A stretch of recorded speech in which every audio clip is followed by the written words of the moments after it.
Toi, Anne-Marie, tu as beaucoup de choses aussi à nous raconter parce que tu t'en es occupée. Alors moi, j'ai le souvenir du théâtre à Valréas. Moi, je vais commencer comme ça. C'est d'entendre parler de cette fameuse Java qui est très très ancienne et qui a réuni des copains qui ont créé tout ce qu'il y a à peu près sur Valréas, hein, qui ont été à l'origine après de l'Uro-Nouveau de la Saint-Jean, qui ont créé l'Office du tourisme et qui ont créé tout ce qui existe. D'où les très nombreux articles que tu as en ta possession et qu'il serait intéressant d'avoir peut-être dans les archives. Voilà, moi j'ai des archives effectivement de beaucoup de choses, et puis je crois que sur Valréas, on est beaucoup à vouloir faire remonter cette génération d'après-guerre qui a remonté Valréas, quoi. Et dont papa a fait partie, mais il était l'un parmi tant d'autres, mais dont on peut parler, quoi. Voilà. Bon. Et après, mon souvenir de théâtre à Valréas, ben, c'est Don Juan. Je sais que voilà, c'est d'actualité, mais c'est pas Don Juan en nuit Ce théâtrale. sera le troisième. Ce sera le quatrième, puisque le premier Don Juan fut joué par Henri Sègre en 64 sur la place de la mairie. Et moi, je suis tombée amoureuse du théâtre et de Don Juan avec Henri Sègre. Et donc le pied a été mis là, entre la Java, dont on entendait parler, qui était une légende familiale, on n'a jamais rien vu nous, hein. Et puis cette rencontre avec ce théâtre devant la place de Simiane, devant Simiane, et c'était très très beau, quoi. Et quand les nuits ont commencé, ben, ce sont les GEM. GEM, c'était des scouts à l'époque, qui avaient donc dans les 15, 16, 17 ans, qui ont été chargés de faire les ouvreurs, de faire l'affichage, de faire la tenue des locations.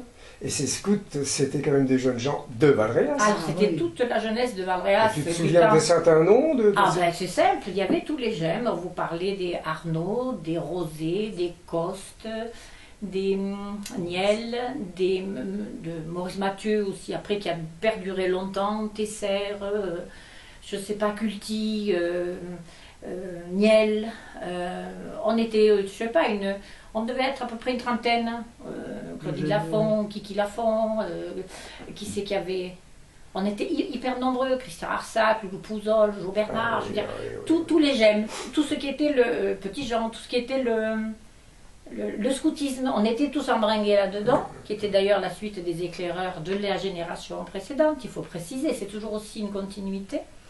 Et on a été engagés là-dedans directement.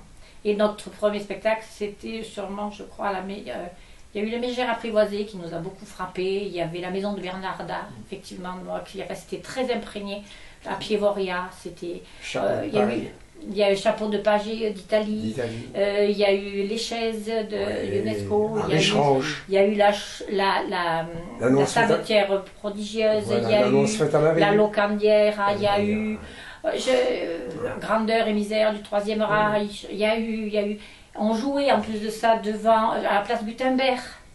Il y a des lieux comme ça qui ont été extraordinairement habités dans Valréas et qui sont tombés en désuétude et en...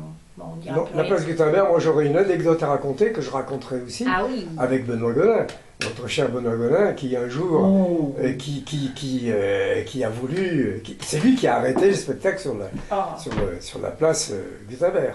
Enfin, moi j'ai des souvenirs de ça, voilà, nous on voyait pas beaucoup de spectacles en fait, puisqu'on faisait la location. On était à l'époque dans la salle des réunions de la mairie, je crois, en bas, qui était encore, il y avait encore les boiseries, je crois, de l'ancien tribunal, je crois quoi, il y avait des boiseries, c'était pas du tout aménagé comme ça, c'était ancien. On montait sur une espèce d'estrade, c'était assez rigolo. Et c'est vrai qu'après, moi, le souvenir, mais je l'ai déjà raconté, c'est ces tirades lancées sur la place de la mairie par les acteurs qui répétaient dans la rue et qui demandaient, je me souviens de Bernard Calais, parce que comme ça c'était un très beau jeune homme à l'époque, voilà, et qui demandait qu'on lui donne la réplique. Hein. Donc il vous filait un papier dans les mains et il fallait donner la réplique. C'était n'importe qui dans la rue, quoi. C'était génial ça. Pour moi c'était... Sur la terrasse. Et sur la terrasse. Ça peut revenir maintenant, puisqu'il y a maintenant ces répétitions qui sont ouvertes au public et que auxquelles les gens peuvent assister. Oui. Ils ne le savent pas encore très bien, mais ça reviendra, je suis sûr que ça reviendra. Après, si vous voulez, ce que moi je trouvais très intéressant et qui n'est pas tout à fait la démarche maintenant, mais c'est peut-être une différence d'époque, tout simplement. Hein. Et puis les choses se faisaient facilement. Avant, on ne demandait pas 40 000 autorisations, il ne fallait pas 3 exemplaires pour chaque chose, etc., etc., etc. Donc ça se faisait. Alors que oui, maintenant, je sais que les répétitions sont publiques, mais il faut s'inscrire, par exemple. Donc déjà, c'est une barrière.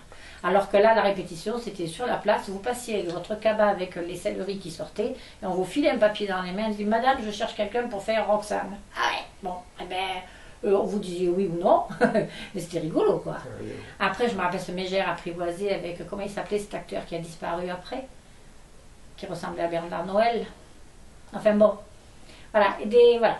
C'est vrai que pour nous, cette période-là, en tout cas pour moi, ça a été un Valréas complètement vivant, des petites ruelles aux vitrines, aux gens qui étaient...